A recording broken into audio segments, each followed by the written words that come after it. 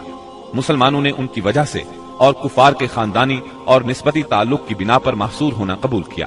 بنو ہاشم میں سے صرف ابو لہب نے قریش مکہ کا ساتھ دیا اور وہ شہر ہی میں مقیم رہا۔ بنو ہاشم اور بنو مطلب کے 3 سال اس گھاٹی میں گزرے۔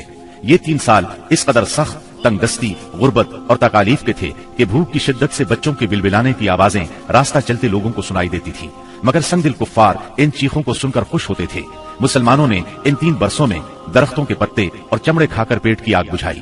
سعد بن ابی وقاص رضی اللہ عنہ فرماتے ہیں، میں بھوکا تھا، اتفاق سے رات کے وقت میرا پاؤں کسی چیز پر پڑا، میں نے اس چیز کو اٹھایا اور نکل گیا، مجھے اب تک معلوم نہیں کہ وہ کیا چیز تھی۔ اسی طرح اونٹ کی کھال کا سوکھا ہوا چمڑا انہیں کہیں راستے میں پڑا مل گیا، انہوں نے پانی سے دھو کر اس کو جلایا اور صفوف بنا کر پانی کے ساتھ کھا کر 3 راتیں بسر کی۔ یہ معاشرتی بائیکاٹ اتنا شدید تھا کہ قریش نے کھانے پینے کی اشیاء کا لے جانا بھی بند کر دیا تھا۔ جب کوئی تجارتی قافلہ مکے آتا تو ابو لہب اٹھتا اور اعلان کرتا، کوئی تاجر عام نرخوں پر اصحاب محمد کو فروخت نہ کرے، بلکہ اتنی قیمت بڑھائے کہ وہ چیز ان لوگوں کی قوت خرید سے باہر ہو جائے۔ قریش میں سے بعض لوگوں کے دل ان حضرات کی یہ حالت دیکھ کر اڑتے تھے، کیونکہ وہ ان کے عزیز تھے، چنانچہ ایسے لوگ خفیہ طور پر کھانے پینے کی چیزیں بھیج دیتے تھے۔ ایک دن سیدنا حکیم بن حزام رضی اللہ عنہ اپنی پھوپھی سیدہ خدیجہ رضی اللہ عنہا کے لیے کچھ چیزیں لے کے جا رہے تھے کہ ابو جہل نے راستہ روک لیا اور کہا، اگر تم نے شیب ابی طالب میں غلہ پہنچانے کی کوشش کی تو میں سب لوگوں میں تمہیں رسوا کر دوں گا۔ اتفاق سے اس وقت ابو البختری سامنے سے آ گیا۔ واقعے کی تفصیل سن کر ابو جہل سے کہنے لگا، اگر ایک شخص اپنی پھوپھی کے لیے کچھ غلہ بھیجتا ہے تو تم کیوں رکاوٹ بنتے ہو؟ چنانچہ ابو البختری کی مداخلت کی وجہ سے اسے اپنی پھوپھی کے پاس غلہ بھجوانے دیا۔ غرض ایسی ہی تکالیف اور مصائب کی وجہ سے مکے کے بعض نیک دل لوگوں کو یہ صفاقانہ معاہدہ ختم کرنے کا خیال آیا۔ آخر ہشام بن عمرو کی کوششوں سے زہیر بن ابی امیہ، سیدہ خدیجہ رضی اللہ عنہا کے رشتہ دار مطعم بن عدی، زمعہ بن اسود اور ابو البختری بن ہاشم اور مختلف قبائل کے بعض افراد نے رات کو خفیہ مجلس میں اس معاہدے کی منسوخی کا طریقہ کار مرتب کیا۔ پھر صبح کو کعبۃ اللہ کے پاس اپنے اپنے حلقے میں جمع ہوئے۔ طواف کے بعد پہلے زہیر نے اعلان کیا، جب تک انسانیت کے خلاف اس معاہدے کو ختم نہیں کیا جائے گا میں چین سے نہیں بیٹھوں گا۔ اس پر ابو جہل نے مخالفت کی، لیکن 4 اور نیک دل انسانوں نے اپنے اپنے قبیلے کی طرف سے یکے بعد دیگرے اس بائیکاٹ کو ختم کرنے کا اعلان کیا۔ ابو جہل مجلس کا یہ رنگ دیکھ کر دنگ رہ گیا اور کہنے لگا، یہ معاملہ تو پہلے ہی سے طے شدہ لگتا ہے۔ تکالیف پہنچانے کی پالیسی کے بعد جب قریش نبی کریم صلی اللہ علیہ وسلم کو نفسیاتی حربوں سے شکست نہ دے سکے تو انہوں نے اب ان پر معاشرتی دباؤ ڈالنے کا پروگرام بنایا۔ اس کے لیے ان کے سرپرست اور نگران ابو طالب پر دباؤ ڈالنا ضروری تھا۔ چنانچہ سرداران قریش نے بار بار ان کے پاس جا کر شکایت کی۔ ایک بار تو قریباً 25 سردار ابو طالب کے پاس پہنچے۔ ان میں ابو جہل، ابو سفیان، امیہ بن خلف، عتبہ، اسود بن عبد المطلب اور شیبہ شامل تھے۔ انہوں نے پہلے تو آپ کے خلاف اپنی شکایات بیان کی، پھر کہا، ہم آپ کے سامنے ایک انصاف کی بات پیش کرتے ہیں۔ آپ کا بھتیجا ہمیں ہمارے دین پر چھوڑ دے اور ہم اسے اس کے دین پر چھوڑ دیتے ہیں۔ وہ جس معبود کی عبادت کرنا چاہے کرے، ہمیں اس سے کوئی غرض نہیں، مگر وہ ہمارے معبودوں کی برائی نہ بیان کرے اور یہ کوشش نہ کرتا پھرے کہ ہم اپنے معبودوں کو چھوڑ دیں۔ آپ ہم سے اس شرط پر اس کی صلح کرا دیں۔ ان کے خیال میں مصالحت کا اس سے اچھا طریقہ کیا ہو سکتا تھا؟ ابو طالب نے نبی اکرم صلی اللہ علیہ وسلم کو بلایا اور ساری بات بیان کی۔ آپ نے جواب میں فرمایا، چچا جان، میں تو ان کے سامنے ایک ایسا کلمہ پیش کرتا ہوں جسے اگر یہ جان لیں تو پورا عرب ان کے تابع اور عجم ان کا جزیہ گزار ہو جائے گا۔ اس پر ان لوگوں نے کہا، تم ایک کلمہ کہتے ہو، ہم ایسے 10 کلمے کہنے کو تیار ہیں، مگر یہ تو بتاؤ وہ کلمہ کیا ہے؟ آپ نے جواب میں فرمایا، لا الہ الا اللہ۔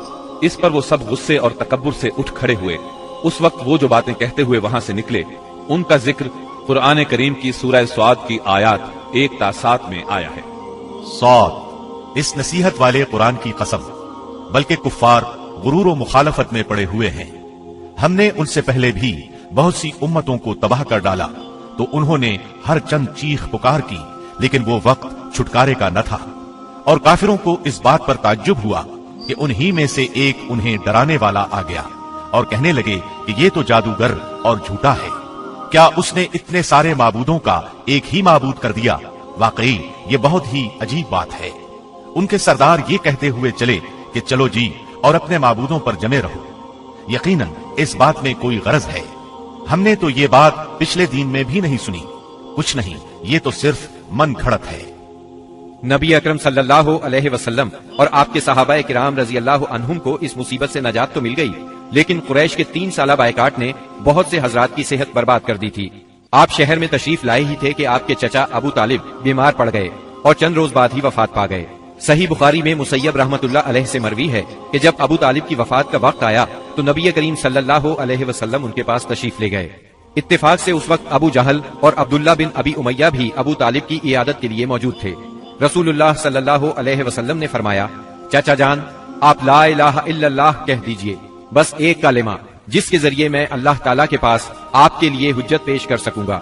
اسی وقت ابو جہل اور عبداللہ بن ابی امیہ نے دخل اندازی کی، بولے، ابو طالب، کیا تم اپنے باپ عبد المطلب کے دین سے پھر جاؤ گے؟ یہ سن کر ابو طالب ذرا دیر کے لیے رکے، پھر بولے، میں عبد المطلب کے دین پر مرتا ہوں۔ اس کے بعد ابو طالب نے آپ کی طرف دیکھا اور کہا، میں کلمہ شہادت کہہ دیتا، لیکن قریش کہیں گے کہ ابو طالب موت سے ڈر گیا۔ یہ سن کر آپ نے فرمایا، میں آپ کے لیے مغفرت کی دعا کرتا رہوں گا جب تک اللہ مجھے ایسا کرنے سے منع نہ کر دے۔ اس پر سورہ توبہ کی آیت 113 نازل ہوئی۔ نبی اور اہل ایمان کے لیے درست نہیں کہ مشرکین کے لیے دعائے مغفرت کریں، اگرچہ وہ قرابت دار ہی کیوں نہ ہو، جبکہ ان پر واضح ہو چکا ہے کہ وہ جہنمی ہیں۔ جناب ابو طالب کی وفات کے چند روز بعد سیدہ خدیجہ رضی اللہ عنہا نے انتقال فرمایا۔ آپ اپنے شفیق چچا کی وفات کے صدمے سے ابھی سنبھلے بھی نہیں تھے کہ سیدہ خدیجہ رضی اللہ عنہا جیسی جانثار اور غم گسار رفیقہ حیات دنیا سے رخصت ہو گئیں۔ ان کی وفات نبوت کے 10ویں سال ماہ رمضان میں ہوئی۔ اس وقت ان کی عمر 65 برس تھی۔ رسول اللہ صلی اللہ علیہ وسلم کا ارشاد ہے، جس وقت لوگوں نے میرے ساتھ کفر کیا وہ مجھ پر ایمان لائیں، جس وقت لوگوں نے مجھے جھٹلایا انہوں نے میری تصدیق کی، جس وقت لوگوں نے مجھے محروم کیا انہوں نے مجھے اپنے مال میں شریک کیا، اور اللہ نے مجھے ان سے اولاد دی اور دوسری بیویوں سے کوئی اولاد نہ دی۔ ان کی میت خود آپ نے قبر میں اتاری۔ اس سال کا نام خود آپ نے عام الحزن رکھا۔ یہ نام تاریخ اسلام کا جز بن گیا۔ جناب ابو طالب اور سیدہ خدیجہ الکبریٰ کی وفات کے بعد کفار مکہ اور بھی زیادہ دلیر ہو گئے، پہلے سے زیادہ آپ کو تنگ کرنے لگے، یہاں تک کہ آپ کا گھر سے نکلنا بھی مشکل ہو گیا۔ ابو طالب کی وفات پر ابو لہب بنو ہاشم کا سردار بنا۔ شروع ہی میں اس نے اعلان کر دیا کہ آپ اپنے اقوال اور اعمال کے ذمہ دار ہیں۔ یہ اعلان گویا آپ کو برادری سے خارج کر دینے کے برابر تھا کہ جو چاہے آپ کو معاذ اللہ قتل کر دے، قبیلہ آپ کی حمایت نہیں کرے گا۔ آخر کار آپ شوال 10 نبوت اواخر مئی یا اوائل جون 619 عیسوی کو اس ارادے سے طائف تشریف لے گئے کہ بنی ثقیف کو اسلام کی طرف بلائیں، اور اگر وہ اسلام قبول نہ کریں تو انہیں کم از کم اس بات پر آمادہ کریں کہ وہ آپ کو اپنے ہاں چین سے بیٹھ کر کام کرنے کا موقع دیں۔ طائف مکہ معظمہ سے 60 میل کے فاصلے پر پہاڑوں میں ایک سرسبز و شاداب مقام ہے، جو اپنی خوشگوار آب و ہوا کی وجہ سے اہل حجاز کے لیے ایک صحت افزا مقام کی حیثیت رکھتا ہے۔ جس وقت آپ نے طائف کا سفر اختیار کیا، وہاں قبیلہ بنو ثقیف برسر اقتدار تھا۔ آپ کو اس وقت کوئی سواری تک میسر نہیں تھی۔ مکہ معظمہ سے طائف تک کا سفر آپ نے پیدل طے کیا۔ آپ کے ساتھ صرف زید بن حارثہ رضی اللہ عنہ تھے۔ راستے میں جس قبیلے سے گزر ہوتا اسے اسلام کی دعوت دیتے، لیکن کسی نے بھی دعوت قبول نہ کی۔ وہاں پہنچ کر آپ نے 10 دن قیام فرمایا۔ اس قیام کے دوران ثقیف کے 3 سرداروں کے پاس گئے جو آپس میں بھائی تھے، جن کے نام یہ ہیں: عبد یالیل، مسعود اور حبیب۔ ان کے والد کا نام عمر بن عمیر ثقفی تھا۔ آپ نے انہیں اللہ کی اطاعت اور اسلام کی مدد کی دعوت دی۔ انہوں نے انکار کر دیا اور خوف محسوس کیا کہ کہیں ان کا نوجوان طبقہ آپ کی تبلیغ سے متاثر نہ ہو جائے۔ مجبوراً آپ کو طائف چھوڑنا پڑا۔ جب آپ وہاں سے نکلے تو ثقیف کے سرداروں نے اپنے ہاں کے لفنگوں کو آپ کے پیچھے لگا دیا۔ وہ راستے کے دونوں طرف دور تک آپ پر آوازیں کستے چلے گئے۔ انہوں نے گالیاں بھی دی اور پتھر بھی مارے۔ اس قدر پتھر مارے کہ آپ زخموں سے چور ہو گئے اور اس قدر خون نکلا۔ اس حالت میں آپ، عتبہ اور شیبہ